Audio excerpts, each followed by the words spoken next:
So we're going to be using regular pencil, and we'll basically be using our fingers to blend. So you don't need any special tools, you don't need anything special over here. I sharpen my pencil, but in all honesty, for me, for shading, I kind of prefer to have the pencil a little dull, not having like a really crazy point on it.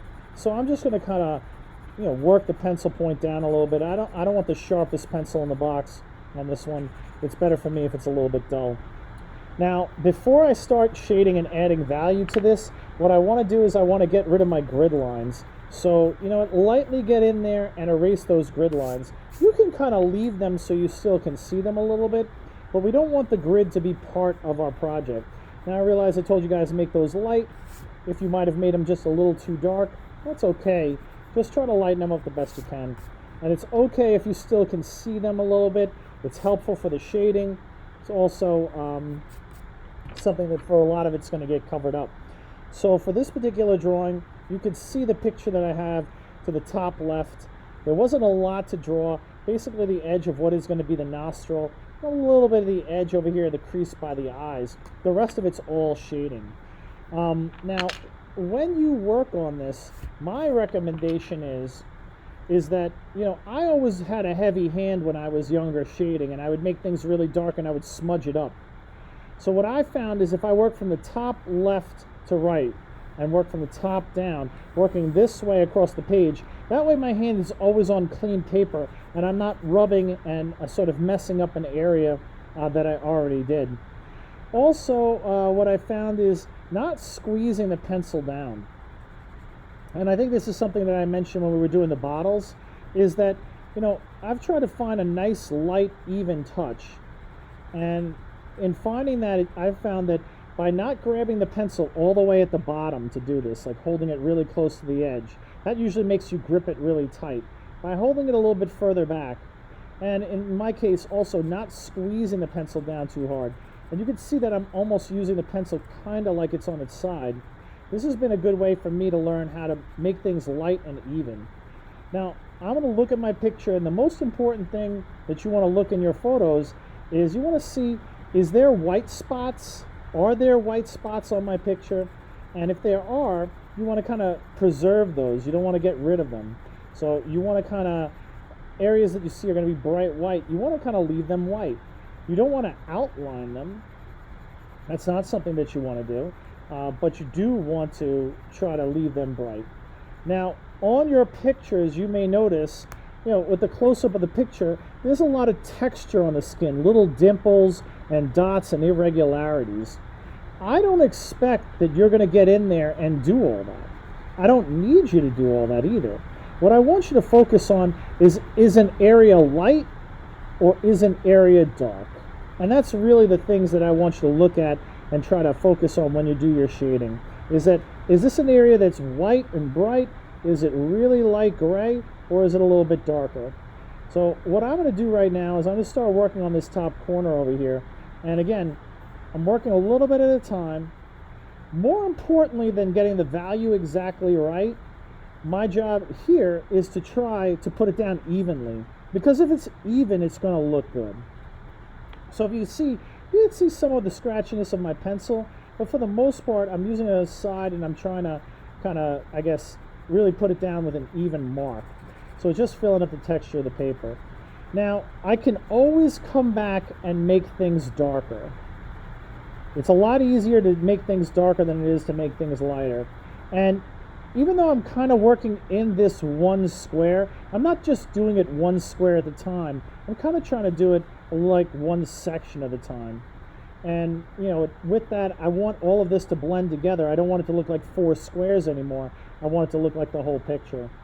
So what I'm going to do right now is I'm going to work just a little bit on some of this side.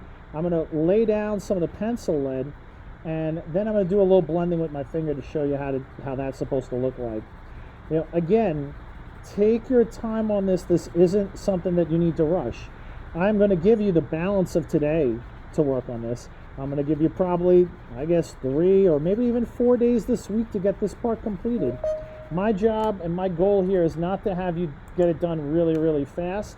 My job is to really have you guys get it correct. Because ultimately I would like to put this all together as one big piece.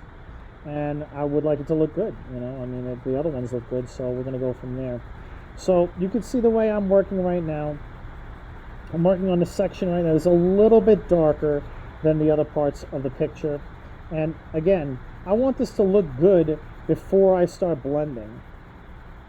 But I also realize I can always come back and add a little bit more value to it. So down at this part, which happens to be one of the darkest areas, I press just a little bit harder. Again, trying to make my mark making nice and even. You can go in different directions.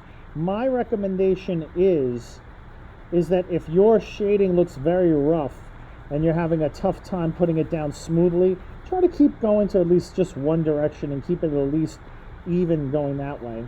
But if you feel pretty good and you've developed that light touch, you can always turn it multiple ways. I'm going to add just a little gray down here, and I'm going to start adding just some of the gray, the light gray you see here. Don't ignore the shades of gray that you have. Anywhere you see gray, it's going to need value.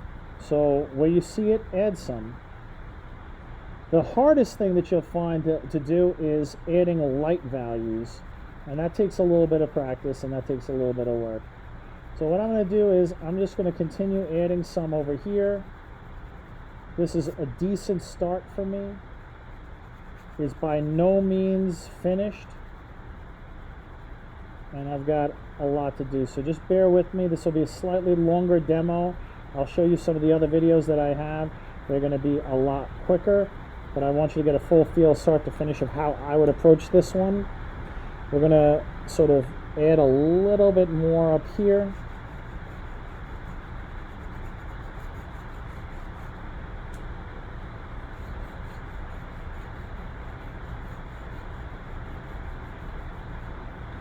And this top little triangle here is going to be a little bit darker. And remember, we can always come back and make things darker. And as you can see, I kind of shaded a little bit outside of the lines. Now, my picture is going to be too light, but I'd rather make the mistake of being too light than too dark. Now I'm going to start coming in to blend in. When I blend in, you know how I was shading left to right? I'm going to make little circles with my finger. And, you know, the best thing to use is your finger because your skin naturally has a little bit of oil in it. Especially your fingers and your hands. So by using that little bit of oil that's already on your hands, making those little circles and everything else like that, you're going to find that it kind of smoothens everything out nicely, especially if you put it down evenly. If you put it down rough and really scratchy, well, unfortunately, it probably will always stay rough and scratchy. But what you see me doing is that you don't want to cover the whole paper over here. You don't want to go over the entire thing and smudge it all out because that'll just make everything gray. But you do want to kind of blend some of that stuff in, and I'm going to blend right up here in, and then I'm going to blend around the nose. Now it's not important that you know what part of the face you're working on, but you do want to kind of move your finger around the shapes and the contours, especially if you have edges. This would be a decent start to this particular picture. Now what I want to see is that after like one pass, I've got to make some stuff much, much darker and make some adjustments. First things first, I'm going to go look at the darkest part of my picture, and that's going to happen in this bottom left-hand side, mostly on what is actually going to be the edge of the nose. You might find areas of your picture look almost black. Well, just regular pencil is always going to be kind of dark gray or silver, so you never have to worry about going jet black. And if you're ever pressing down on your paper as hard as you can to fill things in, you're probably not doing the right thing. I would rather it just be a little bit too light than you just press down and make it way, way too dark. I'm going to add a little bit more here, and overall this whole piece here could be a little bit darker, so I'm going to add that to that. I'm going to get in there and blend a little bit. And the darkness, the little bit of pencil lead that I picked up on my finger, is actually very useful in trying to make some of the light grays. So if you're struggling making really light gray, after you're done blending an area, try to use the little bit of lead that's been picked up on your fingers to add a little bit more. I'm going to go just one stage darker down here on the bottom of the part of this thing, because it really is the darkest part of my picture. And then just blend it out a little bit. I see I could use just a little bit more over here. And again, you want to kind of look to the photograph to tell you what part of the face gets how much gray.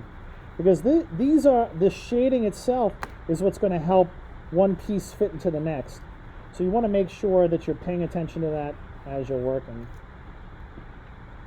I feel like I've got a little bit more gray to put up in here. I'm going to add a little bit more.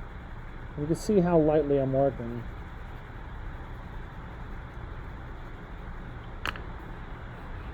Nobody should be done with this after like 2 minutes. Each and every one of your pictures does have a lot of little subtle detail and nuance to them. And like I said before, I'm not worried about getting the pores of the skin and things like that, or where you might find some places really like big texture.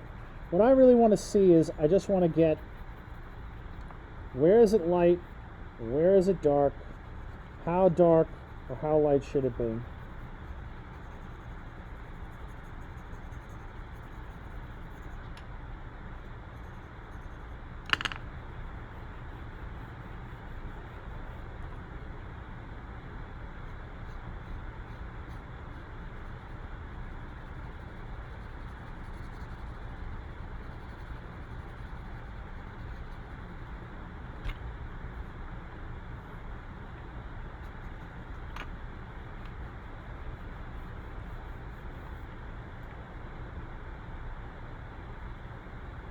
Now, I could spend another 5-10 minutes on this one, and I think that there's a lot of areas I would like to come back in and make darker, especially through here, but I don't want to drag the demo out forever.